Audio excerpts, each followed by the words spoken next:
cumprimentar os irmãos com a paz do Senhor, convidá-los a ficar de pé, para que nós possamos louvar a Deus mais uma vez.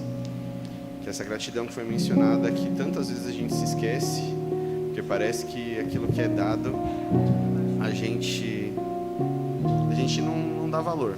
Tá todo dia, a gente faz e já diz a expressão popular de que a gente só dá valor quando a gente perde, né? Que aí você consegue perceber a falta e a diferença que aquilo faz na sua vida, mas não precisa ser assim.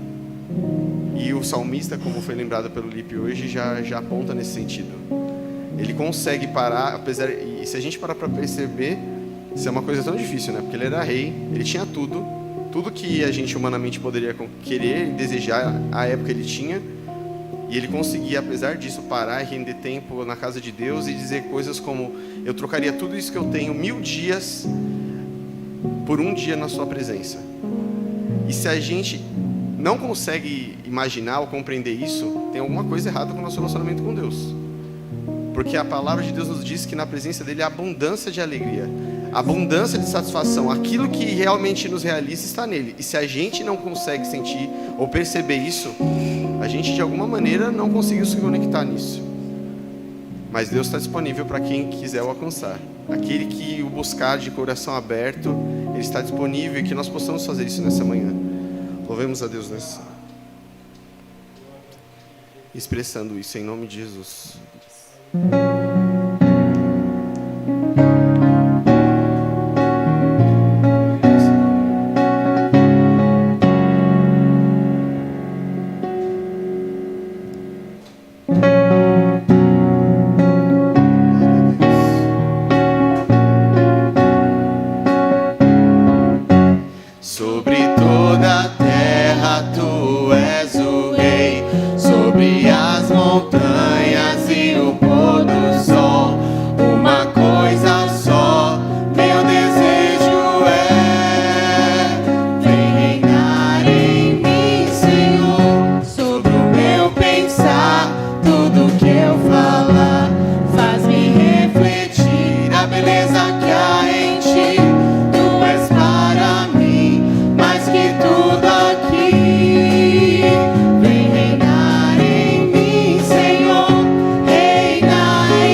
Glória a Deus. Meus irmãos, tá calor, né? Então eu vou pedir para o Marcos abrir ali um pouquinho mais a porta. Todos os ventiladores estão ligados. Pode sentar em nome de Jesus.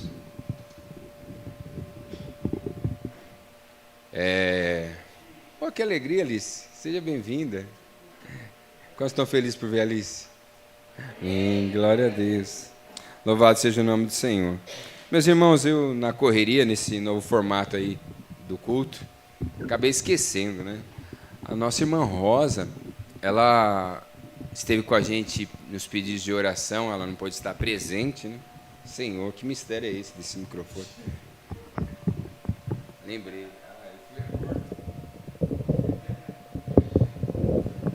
Agora vai. Amém? Estão me ouvindo bem, hein? Ai, ai.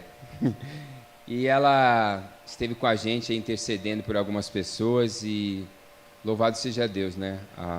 A nora dela pegou Covid, mas graças a Deus já está bem. Seu filho nem chegou a pegar, e ela pediu para a gente testificar sobre isso. Também uma amiga dela que estava ruim, uma veterinária, estava muito ruim. Ela entrou em oração junto com a gente. Até tinha perdido notícia, né, irmã Rosa, a respeito dela. Estava preocupada, será que foi internada, porque ela estava com uma situação muito delicada. Mas logo retornou a mensagem, dizendo que já estava trabalhando. Então, eu fico feliz, nossa irmã Rosa está aí no mesmo propósito que a gente, orando, né? E ela toda hora me manda uma mensagem dizendo: olha, pastor, tive resposta de oração. E é assim, né? A palavra de Deus vai nos ensinar que o Senhor nos falando em Jeremias 33:3, né? Clama a mim, responder-te-ei, anunciar-te-ei coisas grandes e firmes que ainda não sabe, né? Então, só a resposta se aclamou. Meus irmãos, eu quero convidar você a abrir a sua Bíblia, ou dividir, né, ali, né, no telão, Mateus capítulo 16, versículo 18, uma reflexão que eu já fiz há muito tempo atrás aqui na igreja, mas eu acho que cabe para o dia de hoje, né? Eu ouvi uma citação do pastor Hernandes Dias Lopes, que disse o seguinte: um pastor, ele só fica bom em uma mensagem quando ele prega ela pelo menos 15 vezes. Então vai me aguentando aí. A Bia já tem umas 30 versões do Filho Pródigo, né, Bia? Mateus capítulo 16, versículo 18, vai dizer o seguinte: pois eu te digo que tu és Pedro, e sobre essa pedra edificarei a minha igreja, e as portas do inferno não prevalecerão sobre ela, contra ela. Vamos lá, vamos fazer isso num coral? Eu e você, todos juntos? 1, 2, 3.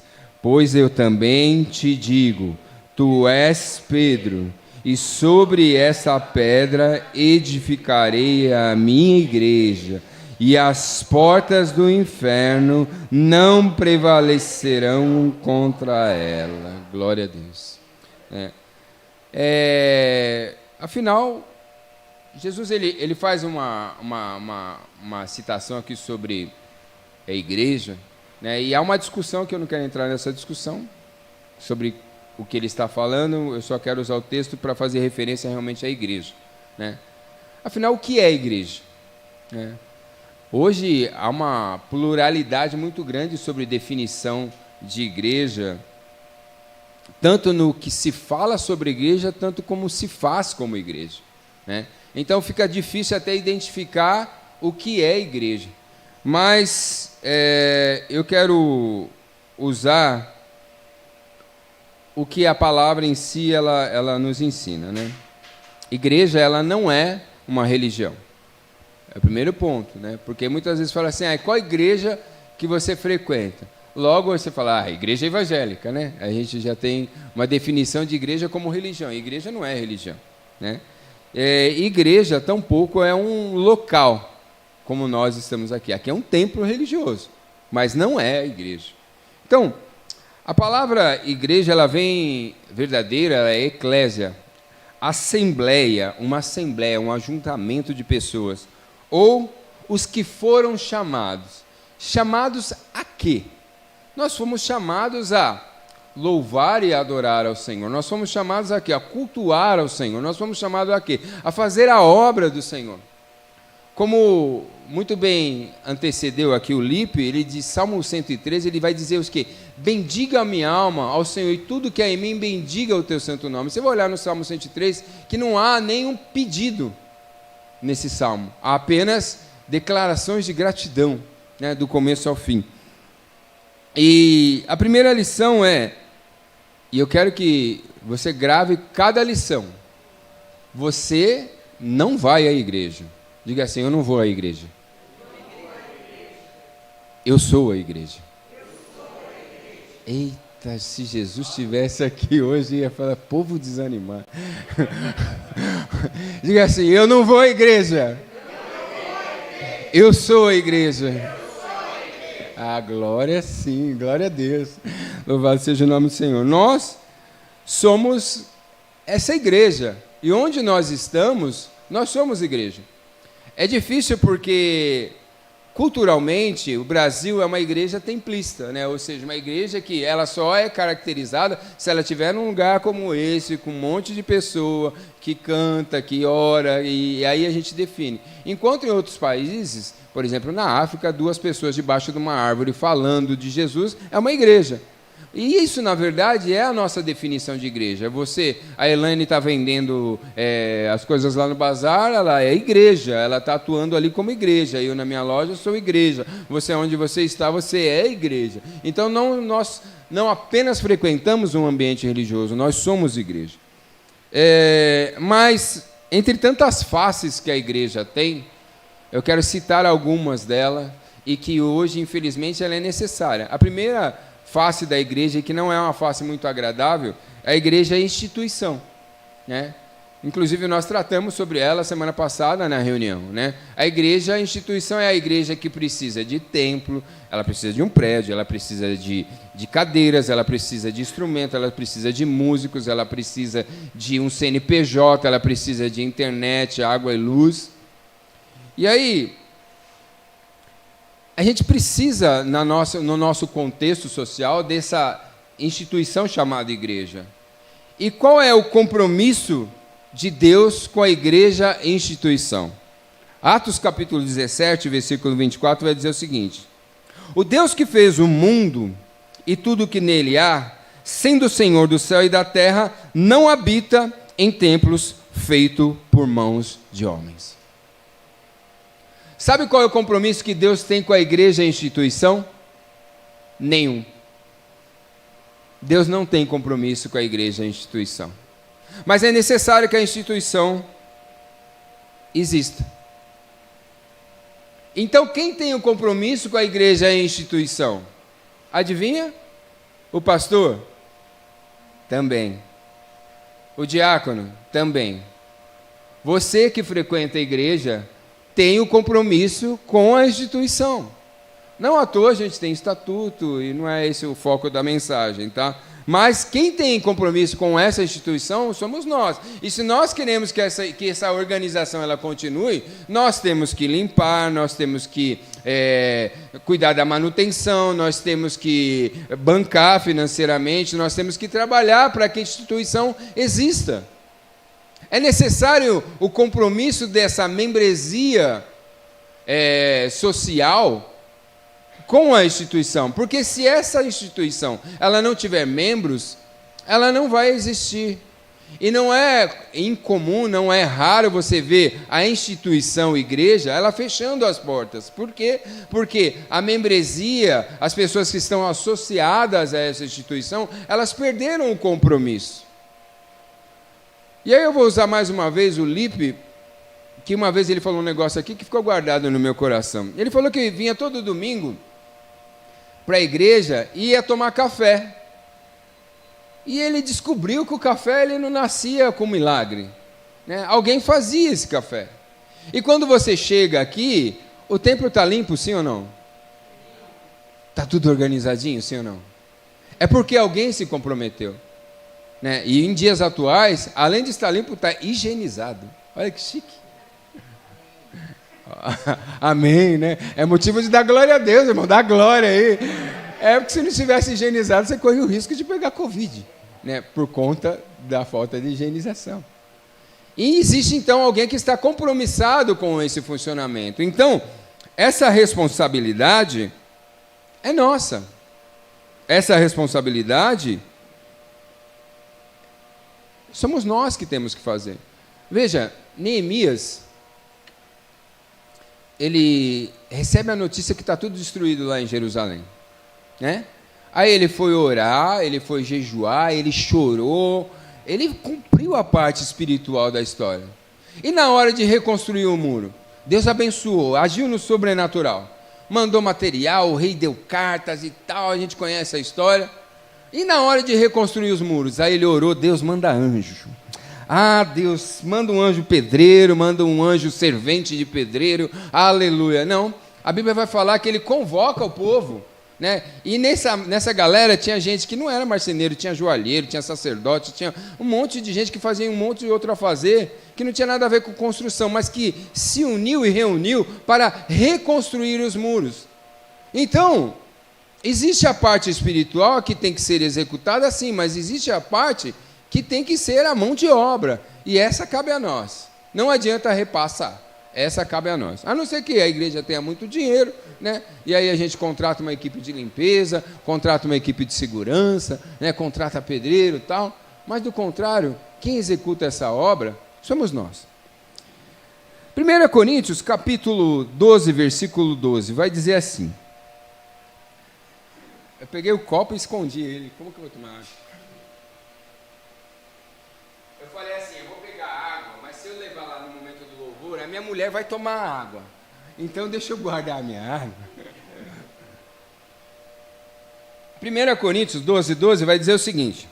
Porque assim como um corpo é um, e tem muitos membros, todos os membros, sendo muitos, são um só corpo. Assim Cristo também o é. Eu acredito muito na identificação da Casa Koinonia com esse texto. Mas vamos lá. A igreja agora como corpo. E a gente trabalhou bastante essa questão na escola dominical, aprendendo aqui sobre Paulo quando faz essa analogia do corpo e a igreja, da utilidade desses membros que compõem esse corpo. Quando se fala de corpo, se fala de unidade. E quando se fala de unidade, se fala de comunhão. Eu acho interessante que a gente quer ir para o céu, sim ou não? Quem quer ir para o céu? Mas a gente tem uma dificuldade muito grande de lidar com a igreja, e não só a igreja é instituição, mas nós temos uma dificuldade muito grande de lidar com a igreja corpo. A gente tem uma dificuldade de lidar com aquilo que é diferente. Nós rejeitamos o outro membro, ou nós partimos para o outro extremo, nós não queremos participar do corpo. E eu já fiz esse exemplo várias vezes aqui, né? Se você quiser ser igreja sozinho, beleza, vai nessa tua força, irmão. Mas dificilmente você vai ser igreja corpo de Cristo. Não dá para ser corpo sendo membro fora do corpo. Eu vou dar um exemplo aqui, você não vai dar risada, tá? E já está dando risada. Se eu pegar a minha mão e cortar ela, por um breve momento ela vai mexer. Mas dado momento, ela vai o quê? Morrer. O que sobrou nela foi um pouquinho de energia de sangue que circulava. Mas o membro sozinho, ele está isolado, fadado a morrer. Outro exemplo. Ventilador, liguei. Está funcionando, sim ou não? Está ligado a energia, sim ou não, ok? Liguei. Está funcionando ainda? Tá. Energia residual. Mas está transferindo energia para ele? Não. Ele vai parar. E se não houver energia nele,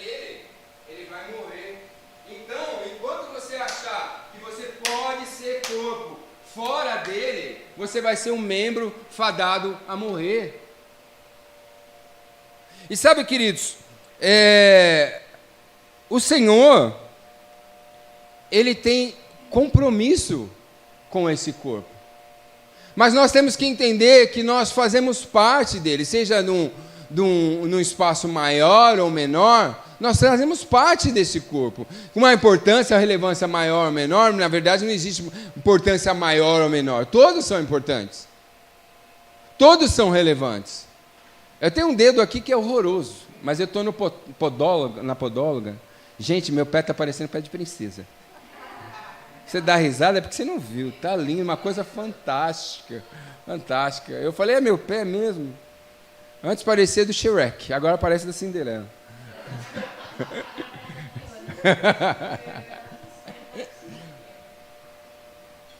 Apesar do meu dedo ser feio, mas ele é útil. Não vai pensar que fala assim, eu sou feio, mas sou útil. Não, você é lindo de Jesus. Mas o meu dedo é útil, porque se arrancar ele do meu corpo, eu vou ter falta de equilíbrio, até porque o tamanho dele é relevante, né? Existe uma grande possibilidade de eu cair se arrancar esse meu dedo. Então, todos nós temos uma importância nesse corpo. Todos nós precisamos fazer parte desse corpo. E para fazer parte desse corpo, eu tenho que estar ligado a ele. Nós temos dificuldade também, e aí eu falei do cunho pessoal, né, de eu me encaixar no corpo, né, e me aceitar no corpo, mas nós temos dificuldade também de nos relacionar com o corpo com relação ao outro, né? A gente, às vezes, olha para a pessoa e cria um ranço do nada, assim ou não? Amém, irmão? É verdade, irmão. A gente cria o ranço no irmão por nada. Às vezes o irmão nunca te fez nada, né? Aí às vezes o irmão passou, né, estava preocupado, saiu de casa, tomou café quente, queimou a língua, brigou com a esposa, daí ele chega aqui angustiado. O negócio que ele quer orar, ouvir a palavra de Deus, e a gente fala assim, mal educado. Tomara que Deus leva logo. Pelo menos não tem que conviver, né? E a gente tem uma dificuldade de lidar com o que é diferente. Eu já contei para vocês aqui da irmã Kimiko, né? Eu não gostava da irmã Kimiko. Não gostava. Gente, meu Deus do céu, aquela mulher falava me irritava. Só de olhar para ela, eu falava assim, meu Deus do céu, Senhor, com tanta igreja, para eu colocar essa mulher aqui no Japão, logo aqui, quando eu morava lá no Japão. Aí um dia, eu percebi que eu tinha criado ranço com a irmã Kimiko. E eu comecei a orar a esse respeito, né? Eu falei, Senhor, né, eu preciso quebrar essa barreira. Aí um dia no culto de oração, os cultos de oração era de domingo de manhã, lá estava frio, no inverno lá, bem frio. Aí o irmão Antônio, que dirigiu o culto de oração, ele falou assim, irmãos, vamos juntar, porque brasa espalhada, ela perde força e apaga. Brasa junto, pega fogo, né?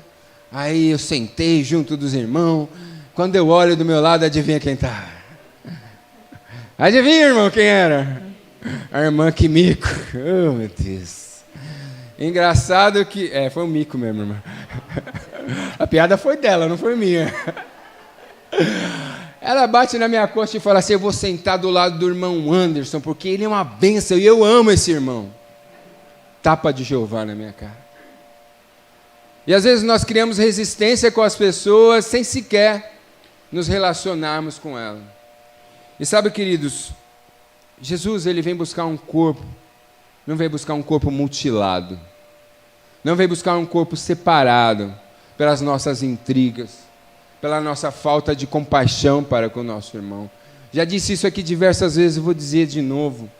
Mateus capítulo 5, versículo 23, quando for entregar a tua oferta no altar do Senhor, e lá lembrar que teu irmão tem algo contra ti, vai e te conserta com ele, e depois vem e oferece a sua oferta. Não adianta nós estarmos num ambiente como esse aqui, e ter ranço do irmão. É claro que não dá para conviver bem com todo mundo, mas Paulo vai dizer na carta aos Romanos, que nós lemos hoje, até não deu tempo de falar, porque minha esposa falou, 5 minutos, não vai dar, tal, né? Ele vai dizer assim, se possível, se for que caber a você, tenha paz com todos.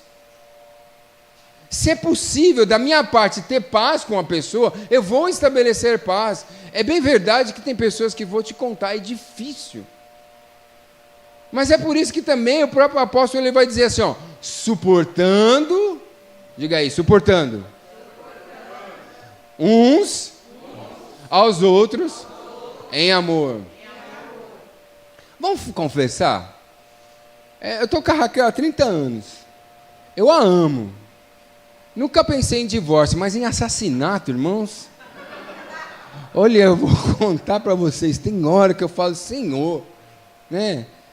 E por que a gente suporta algumas coisas? E assim eu acredito que o contrário também. Apesar de eu ser uma pessoa muito boa, né, gente? Sou um anjo.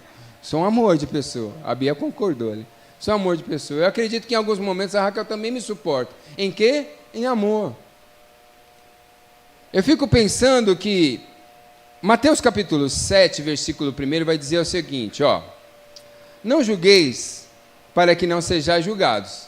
A mesma medida que você medir, vai ser medida a você. E às vezes a gente coloca todo mundo na cruz. E nós nos tornamos juiz. Não, porque o pastor tem muita paciência com essa pessoa. Não, porque fulano faz isso, fulano faz aquilo, e e a gente começa a ser juiz. Eu não sei como que dá para aguentar. Aí a gente chega lá no céu, dia de entrar no céu. Aí o Senhor fala assim, agora a gente vai conversar um pouquinho. Você vai ser julgado de acordo com aquilo que você julgou. Aí tem um gravadorzinho lá no céu que gravou tudo que você falou, desde que você nasceu até o dia que você morreu. E todas as palavras de julgamento que você fez, e toda a sentença de morte, e tudo aquilo que você desejou como justiça, e lembrando mais uma vez que a nossa justiça para Deus é o quê? Trapo de imundícia. E a gente acha que é justo, né? Que a gente faz as coisas de maneira correta, né? E que a gente faz tudo certinho. Aí Jesus pega assim, ó, do jeito que você julgou as pessoas, é o jeito que eu vou te julgar. O que você falou vai ser usado para te condenar. Será que todas as vezes que nós fomos avaliar alguém a respeito de alguma coisa, a gente usar esse critério, será que a gente não vai maneirar um pouquinho? Ah, Deus, manda matar, manda prender, manda fazer, manda acontecer e tal. A gente vai começar a pensar um pouquinho diferente. Então, nós fazemos parte de um corpo. E esse corpo, ele necessita de unidade. Esse corpo necessita de comunhão. E exercitar essa comunhão é muito difícil. Por quê? As pessoas pensam diferente. As pessoas agem diferente. Mas elas também pensam, e no posicionamento como ela talvez pense a mesma coisa ao meu respeito. E a gente nunca entra em um consenso algum, nunca entra em comunhão com ninguém. E aí eu faço uma analogia sobre a arca, né? A arca tinha macaco, sim ou não? Tinha ou não? Tinha, irmão, tinha todos os animais. Tinha elefante? Tinha rato? Tinha. Rato faz cocôzinho, não faz? E elefante faz cocôzão? Sim ou não? Né? Imagine, cocô de rato, cocô de elefante, cocô de gente, que é mais fedido que todo mundo, né? Aí junta tudo dentro da arca, daí vai lá, aí faz xixi. Aí é o galo cantando, do outro lado outro bicho fazendo o som dele lá, que eu não vou lembrar como que fala. Aí o cachorro latindo, o gato miando, né? Aí tinha Noé, tinha os filhos, a sogra. Te amo, minha sogra. Dava para sair da arca? Tinha que conviver com a sogra. Tinha que conviver com o macaco, com o elefante. Com a jararaca, que não é a sogra, é a jararaca mesmo. Né? Mas era o único lugar que tinha salvação. Estava difícil, mas é o único lugar que tinha salvação. A igreja, assim como qualquer outro ambiente, é um lugar de difícil convivência, mas é o único lugar que tem o quê? Salvação. Eu acho engraçado, quando a gente está no emprego, estava até conversando com a Mari agora há pouco, ela falou assim, o emprego até que era bom, né? Deus abençoou, abriu outra porta, né? Mas quando a gente está no emprego bom, e que ganha bem, e que tem um projeto de carreira, quando alguém inferniza a gente não fala, eu vou sair da empresa. Não aguento mais esse lugar, não. Engraçado, por que na igreja a primeira opção é sair? Por que na empresa a gente suporta? E na igreja a primeira opção é, vou embora. Corpo precisa de unidade. Corpo precisa de comunhão.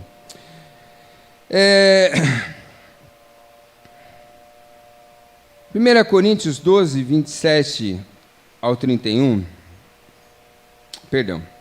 Efésios 5, 27.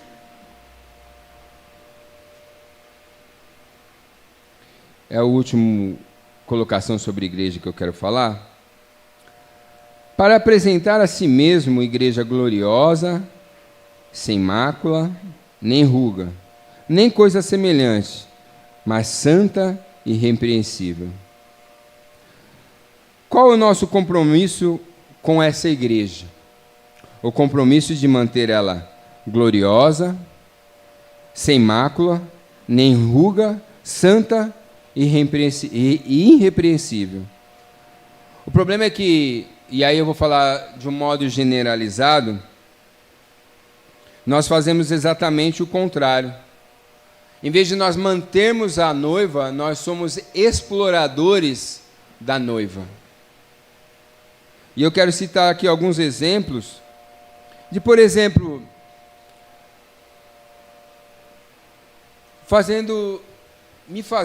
e aí eu vou usar, sou responsável pelo que eu vou falar agora, até porque nós estamos transmitindo. Pastores que são verdadeiros gigolô da noiva de Cristo, que prostituem a noiva, que usam a noiva como fonte de recurso financeiro. E eu não estou dizendo aqui que nós não devemos, pastores e obreiros, ser abençoados financeiramente pela igreja. Existem igrejas que sim faz necessário que o pastor seja mantido por ela, porque a igreja é muito grande e ele não tem como trabalhar e dar conta da igreja. Não é o caso da nossa igreja local. Mas pelo que se entende por aí, e não precisa ir muito longe, tá, irmãos? Infelizmente a igreja hoje, essa igreja, que é feita de prostituta, como prostituta, ela está na mídia, ela está em evidência. Onde pastores andam de helicóptero para cima e para baixo, e os membros da sua igreja estão passando fome. Onde pastores têm fortunas, e muitas vezes a igreja não é assistida com uma cesta básica. Esse pastor, ele está pegando a noiva e fazendo ela de prostituta. E quando ela já não tem mais como dar recurso financeiro para ele vai em outro lugar e começa a prostituir outra igreja. A Bíblia nos fala que nós vamos dar conta de tudo isso. E há uma responsabilidade muito grande, onde alguns não entenderam qual é o seu papel diante da sociedade, diante da igreja, corpo de Cristo e noiva de Cristo, e diante principalmente de Deus. Eu tenho um enorme respeito pela coinonia, pelos irmãos a qual Deus me colocou, sou como pastor, porque um dia eu vou responder por cada um dos irmãos. E eu não olho para a nossa igreja como uma fonte de recurso financeiro. E graças a Deus por isso. Graças a Deus. Algumas pessoas me perguntaram até se eu não teria vontade de viver sustentado pela igreja. Para ser honesto, bem que eu gostaria. Mas eu prefiro que Deus me abençoe no meu trabalho e eu possa também contribuir na igreja. Mas eu não acho que isso seja errado. O que eu não posso é fazer da igreja prostituta. Ela é a noiva de Cristo. E nós temos o papel de cuidar dela. Outro exemplo já não são mais os pastores, mas são os vampiros da igreja. Pessoas que fazem da igreja a sua verdadeira vítima. E aí cabe a todos. Pessoas que começam a frequentar uma igreja porque essa igreja lhe proporciona algo. Seja uma assistência social, seja uma assistência espiritual. E Paulo vai dizer o seguinte, que algumas pessoas escolheu mestres para si. E eu não acho também errado, na verdade eu não acho, eu tenho certeza que não é errado, muito pelo contrário, a igreja sim tem que ajudar as pessoas. O que é errado é a pessoa chegar na igreja achando que ela pode sugar a igreja até que a igreja morra. O irmão Cássio, ele contou uma história esses dias que eu dei risada, e eu acho que vale para o momento. Diz que um irmão ficou desempregado e precisou de ajuda financeira e começou a reclamar da igreja. Falou: essa igreja não ajuda em nada, estou desempregado, não recebo uma cesta básica, a igreja não vem me ajudar com uma conta de luz, com uma conta de água. Aí começou com o discurso. Aí o pastor ouviu e chamou esse irmão para conversar e falou assim: ô irmão, pelo amor de Deus, a igreja não pode deixar o irmão assim desamparado. Vamos fazer o seguinte, a gente vai fazer um levantamento de tudo que o irmão ofertou e dizimou aqui na igreja. E nós vamos devolver tudo para o irmão. Aí foram levantar o que o irmão tinha ofertado e dizimado, não tinha nem registro das contribuições daquele irmão. Das contribuições daquele irmão. Antes que alguém me corrija. Muitas vezes esse é o vampiro da igreja. Reclama das ações da igreja, mas não está pronto a contribuir. Não só financeiramente, mas contribuir no trabalho, nas orações, na atuação da igreja noiva de Cristo. Ele prefere ser o vampiro. E mais uma vez, quando a igreja lá perde as suas energias, tanto financeiras quanto recursos espirituais, porque pensa que uma igreja que só vive de parasita. Lembra da parábola do joio e do trigo? Quem lembra? Joio dá fruto, sim ou não? Sim ou não? Joio não, trigo. Eu tenho alguém para colocar a culpa. O Covid. O Covid é terrível. Bagunça minha cabeça. O trigo dá fruto, sim ou não? Sim. O joio dá. Porque dentro das plantas, o joio é considerado uma parasita. Tá? Agora imagine se uma plantação só tivesse joio e poucos trigos. Ia morrer, ia acabar. E assim não à toa, o Senhor ele fala a respeito disso, dos parasitas que ficam dentro da igreja só sugando. Mas eu, como diz a parábola, não sou eu que faço essa colheita e essa separação. Quem faz é o próprio Senhor. Mas se a gente não ficar atento, e a gente vai prestar atenção ao seguinte: quando o Senhor fala assim, não encosta no joio, cuida do trigo, é porque nós temos que cuidar daquele que dá fruto. Ter cuidado com aquele que é igreja. Ter cuidado com aquele que realmente tem uma representatividade. Nós não estamos aqui trazendo o discurso que todas as pessoas não merecem cuidado. Não é isso, irmão. Não me entenda mal. Não coloque na minha boca palavras que eu não disse. Eu estou dizendo que muitas vezes o pastor ele demanda muito tempo para o joio e esquece do trigo. E esse trigo, e esse joio, e esse vampiro é o que suga a igreja até que ela morra. Nós não podemos ser esse vampiro que extrai todas as energias da igreja.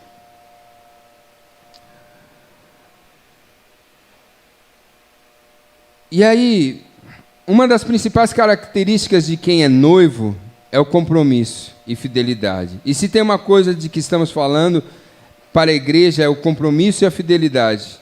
Mas nós queremos que Jesus seja fiel conosco.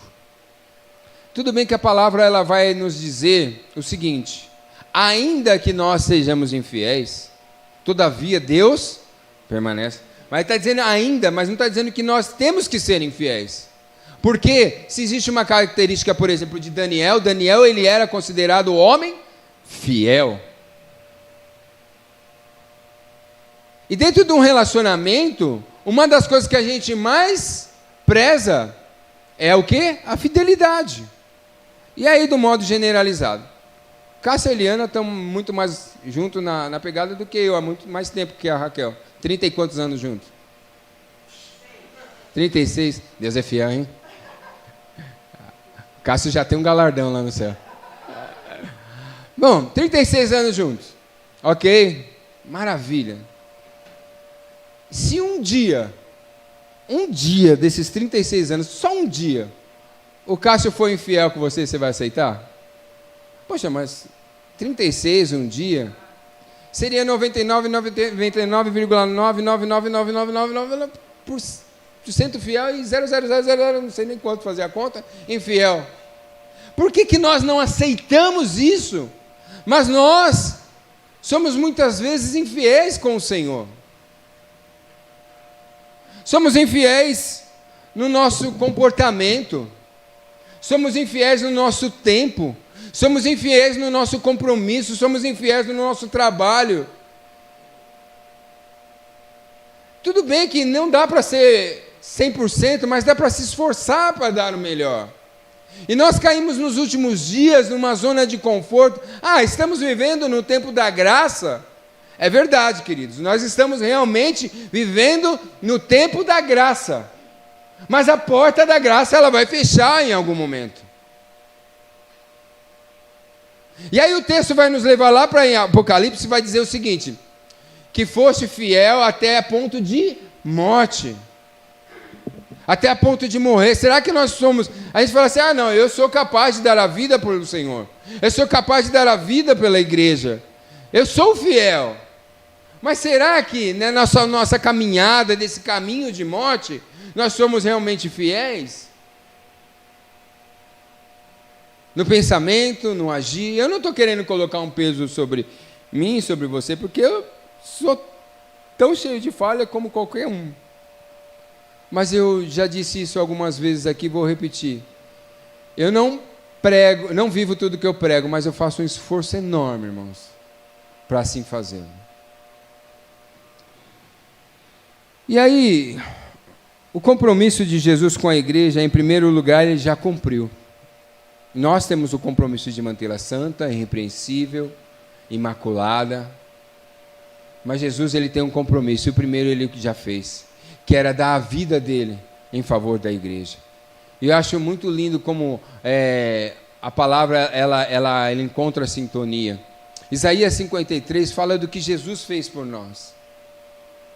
Verdadeiramente ele tomou sobre si todas as nossas dores, as nossas enfermidades, e o castigo que nos traz a paz estava sobre ele, sobre as suas pisaduras nós fomos sarados. E aí vai dizer o texto que ele foi moído por mim e por você. Acho interessante o texto que vai dizer lá de quando você votar ao Senhor, apressa-te em cumprir, porque Deus não se agrada de voto de tolo. Ou seja, o voto é um compromisso que você faz com alguém. Jesus fez um compromisso com a igreja, e antes da igreja acontecer, ele já cumpriu ela. Isso já foi dito lá em Isaías, no capítulo 53, 700 anos antes de Cristo vir. Ele já cumpriu, ele se apressou em cumprir o voto.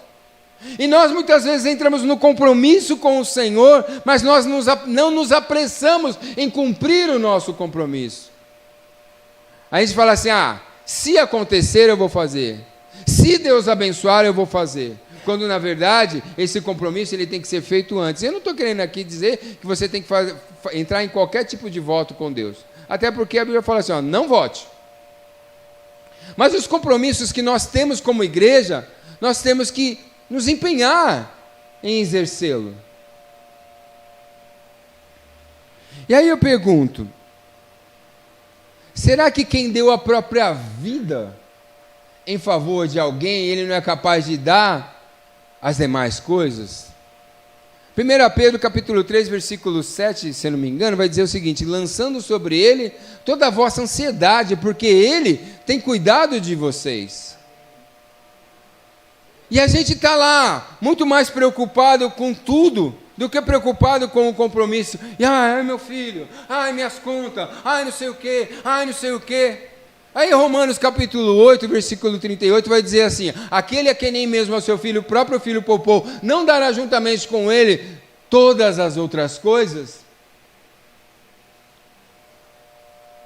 Será que nós seremos capazes de dar a vida de um filho nosso em favor de alguém? Sim ou não?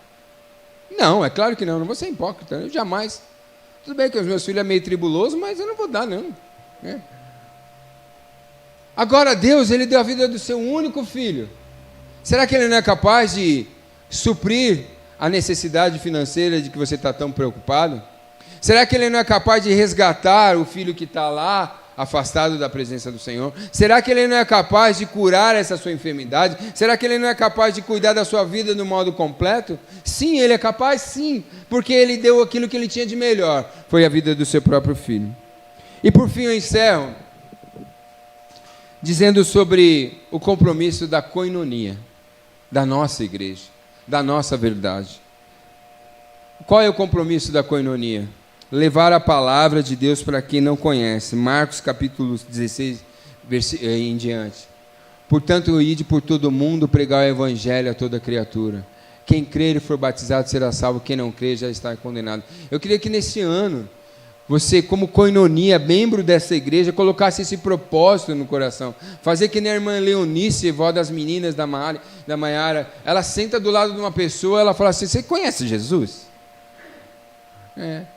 Ela tem essa capacidade de encontrar Jesus em todos os assuntos. É claro que a gente não vai ser o chatão, né? A pessoa está lá, né, fazendo o serviço dele, cara. Você conhece Jesus? Não, mas pede a Deus: Senhor, prepara um momento para eu falar do teu amor, prepara um momento para eu falar da tua misericórdia. Meus irmãos, porque se nós não entendemos que esse é o nosso papel, nós fomos chamados a ser igreja, chamados a ser assembleia, a ser aqueles que louvam, aqueles que pregam, aqueles que fazem a obra. Quem vai fazer? Coloca no seu coração a disposição de ganhar uma alma para o Senhor, de se empenhar em jejuar. Você está vendo esses bancos vazios aí? Você já orou para ver alguém aqui? Já jejuou? Já deu a sua vida e falou assim: Senhor, eu quero ganhar uma alma para o Senhor, eu quero ver tal fulano. E quando eu falo dessa cadeira, ela pode ser uma cadeira em qualquer igreja. O nosso papel não é fazer proselitismo, ganhar pessoas para ficar na nossa igreja, na nossa comunidade. Nós queremos ganhar essas pessoas para o reino, mas nós temos que cumprir o nosso papel em levar a palavra do Senhor, em convidar as pessoas para ir na igreja. Não sabe falar? Leva para alguém que sabe falar. Fala assim: ó, vai lá na igreja do fulano, conhece uma igreja que é abençoada, que prega a palavra de Deus. Entra nesse compromisso, mas não se cale. Não se cale diante dessa responsabilidade. Outro compromisso: ajudar a quem precisa. Esse é um compromisso da Igreja Casa Coinonia. Ajudar a quem precisa, independente da fé que ele professe. Não importa. Nós jamais vamos deixar de ajudar quem bater aqui nessa porta precisando de ajuda. Independente de se ele frequenta a igreja católica, se ele frequenta o centro de Umbanda, de Candomblé, nós não estamos aqui para julgar alguém, nós estamos aqui para ser o bom samaritano, que ele ajudou alguém, independente da fé que ele professava. Ele viu aquele homem caído e ele falou: essa pessoa precisa de ajuda, então eu vou me dispor a ajudá-la. E preste atenção em algo, querido: ajudar custa sacrifício.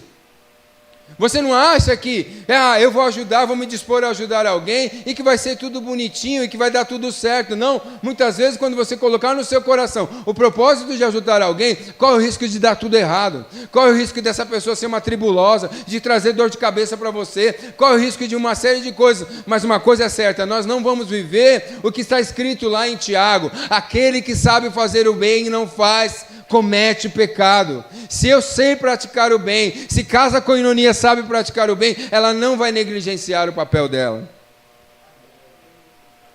E por fim, demonstrar Cristo em nós através da comunhão. Que essa igreja que tem o nome de comunhão, ela viva essa comunhão. É bem possível que nós temos diferença. É bem possível que nós vamos ter muitas diferenças. É bem possível que muitas vezes eu vou fazer algo que não agrade o meu irmão. É bem possível que alguém vai fazer algo que não me agrade. Mas eu quero viver Mateus capítulo 23, capítulo 5, versículo 23, que quando eu for entregar a oferta no altar, e eu lembrar que o meu irmão tem algo contra mim, eu vou lá resolver com ele, vou dar um boxe nele. Vou dar um soco na cara dele. Não. Vou sentar, irmão, vamos conversar. O que está acontecendo? Por que nós estamos assim? Se o irmão é difícil, se a irmã é difícil, e aí quando eu falo irmão, eu falo de modo genérico, está fora da igreja também. Fala assim, olha, nós temos ideias diferentes, mas vamos manter a paz. Vamos manter a paz, ainda que não dê para a gente caminhar junto, mas vamos manter a paz. O que eu não posso é ficar retalhando a noiva de Cristo. O que eu não posso é ficar matando o meu irmão. Ou simplesmente carregar mágoas no meu coração desnecessárias. Porque, mais uma vez, às vezes a gente cria ranço de pessoas. E aí você está magoado, ferido, chateado, bicudo com o irmão, e ele está lá feliz da vida, dando glória a Deus, aleluia, porque ele nem sabe que te magoou. Ele nem sabe que você tem algo contra ele. Encerro. Me lembro de uma irmã que a Raquel tinha dificuldade de lidar com a irmã, porque ela não gostava do jeito da irmã. E ela falou assim, eu não consigo amar essa irmã. Não é aqui não, tá? Pra vocês ficarem pensando que é aqui, ele foi lá no Japão. Quem é, né? Não é aqui não. E eu falei assim, por que você não conversa com ela? Quebra nessa barreira. E um dia ela ligou para a irmã e falou, irmã, eu queria te falar algo, eu nem sei como te falar. Eu não gosto da irmã. Mas não é que eu não gosto porque eu não quero você perto de mim, é porque eu tenho uma barreira e eu não sei o que é. E aí ela começou a conversar com a irmã, e a irmã entendeu aquilo, a irmã crente de Deus, ela falou assim, irmã, vamos orar aqui, vamos quebrar esse jugo em nome de Jesus. Sabe por quê? Quem causa divisão é o Satanás, irmão. Ele veio para roubar, matar e destruir. E aí elas começaram a orar, e de repente houve um quebrantamento ali, e Deus começou a trabalhar, e no fim, até hoje ela é bênção na nossa vida, ela se comunica através das redes sociais com a gente, e esse jugo foi quebrado, e aquele sentimento de barreira, ele foi destruído. Que haja o que foi falado hoje na escola dominical, um amor sincero, um amor sem cera, sem maquiagem, que eu possa olhar no meu irmão e ver verdade no rosto dele. Chega de viver uma igreja desunida. Graças a Deus a nossa igreja não tem tanto esse contexto, né? Mas a palavra de Deus ela é sempre oportuna. Amém? Que nós venhamos ser essa igreja que o Senhor espera de nós. Amém? Eu quero convidar você a nós orarmos neste momento e também convidar você a nós recolhermos dízimos e oferta. Você que está nos assistindo pela internet vai ter aí os canais de qual é a contribuição da nossa igreja. Amém? Curve sua cabeça, vamos orar. Pai, em nome de Jesus, nós queremos nessa manhã te agradecer, Senhor, ó Deus, por este culto, agradecer por esse momento que nós estamos aqui desde cedinho, Senhor. Ó Deus, juntos, unidos e reunidos no Teu nome. Ó Deus, a fim de entender qual é o papel da igreja, Senhor. Essa igreja a qual o Senhor deu a vida no lugar dela, Pai. Que o Senhor possa continuar nos abençoando, Senhor, e que nós venhamos ter esse propósito de estar junto nessa missão que é tão difícil, Senhor amado, que é pregar o Evangelho, que é assistir aqueles que estão necessitados, que é fazer a Tua vontade aqui na terra, Pai. Rogo ao Senhor que o Senhor possa fortalecer aqueles membros que estão mais fracos. Ó Deus, aqueles que por alguma razão estão abalados na fé, traz de volta, Senhor, fortalece. Agrega pessoas neste lugar, ó Pai, que a igreja, a Casa Koinonia, ela venha a ser uma franquia do céu, ó Pai. Que as pessoas possam entender, Senhor, que neste lugar é onde o Senhor ordena a bênção, não porque somos melhores, mas porque temos a disposição de poder ser a igreja, Pai. Abençoa cada um dos meus irmãos que aqui estão. Ó Deus, que essa semana possa ser uma semana abençoada, próspera, Senhor, que projetos e sonhos possam ser realizados, que vidas possam ser curadas. Quero interceder também pela nossa irmã Tatiane, Senhor, que está com sintomas do Covid. Senhor, eu quero declarar a cura sobre a vida dela. Não só dela, mas de tantas pessoas. Os hospitais já estão cheios novamente, Senhor. Meu Deus, que haja em nós a disposição em nos guardar, nos prevenir, Senhor amado. Ó Deus, que haja cura, Pai, em nome de Jesus. Guarda, Senhor, a frente médica, Senhor, as pessoas que trabalham, ó Deus, na linha de frente dessa tão grande pandemia, Pai, em nome de Jesus. Também quero te pedir a Tua bênção sobre aqueles que vão ofertar neste momento. E aqueles que não podem, Senhor, que só possa abençoar de igual modo, Senhor. Em nome de Jesus. Amém. Graças a Deus. Dá para fazer um louvor?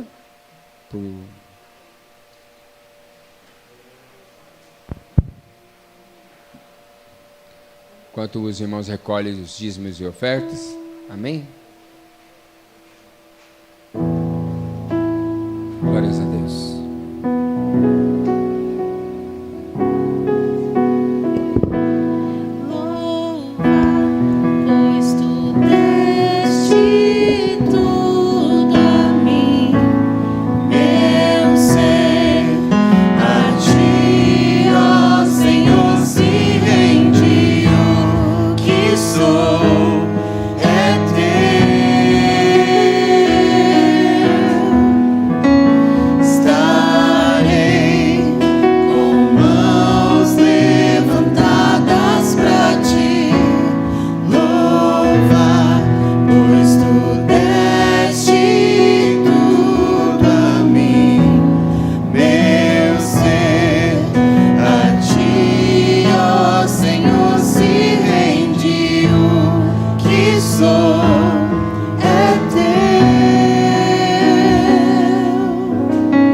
Amém, queridos? Vamos colocar de pé, agradecer a Deus por este culto. Louvado seja Deus. Glórias a Deus. Pai, nessa manhã eu quero te agradecer, Senhor, por esse momento precioso, Senhor, que estivemos na Tua presença. Muito obrigado, Jesus. Quero te pedir que o Senhor possa nos levar em paz, Senhor, às nossas casas, que nós venhamos aproveitar essa tarde e aproveitar na Tua presença, Pai, em nome de Jesus. Que o Senhor te abençoe e te guarde, que o Senhor faça resplandecer o seu rosto sobre ti e tenha misericórdia de ti. Que o Senhor sobre ti levante o seu rosto e dê paz. O amor de Deus, a graça de nosso Senhor e Salvador Jesus, a comunhão e a consolação do Espírito Santo seja com cada um de nós, hoje e para todos sempre. Amém. Graças a Deus. Uma salva de palmas ao Senhor.